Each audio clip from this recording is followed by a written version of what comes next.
ప్రపంచంలో ఏ దేశానికి వెళ్ళినా చెల్లుబాటు అయ్యేది ఏంటి అంటే బంగారం, వెండి. ఇవి 2 పట్టుకొని వెళ్ళకూడదు కదా! మనం విదేశాల టూర్‌లు వెళ్ళినప్పుడు. కాబట్టి నెక్స్ట్ ఏంటి? ఎక్కడైనా చలామణి అయ్యేది డాలర్.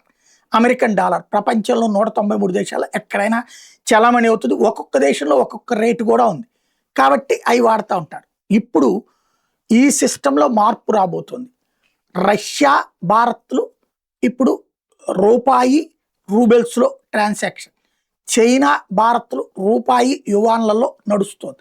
అట్లాగే ఇప్పుడు దిర్హాముల్లో, యువాన్లలో ఇట్లా ఏ దేశానికి ఆ దేశ కార్యకలాపాలు. ఇప్పుడు చైనా, రష్యాతో వ్యాపారానికి డాలర్‌కి సంబంధమే లేదు.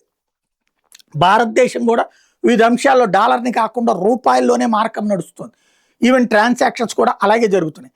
ఇప్పుడు జపాన్ అమెరికాకి సంబంధించిన తన దేశంలో ఉన్న డాలర్లని క్లియర్ చేసేసుకుని యెన్స్‌లోకి మార్చేసుకుంటోంది.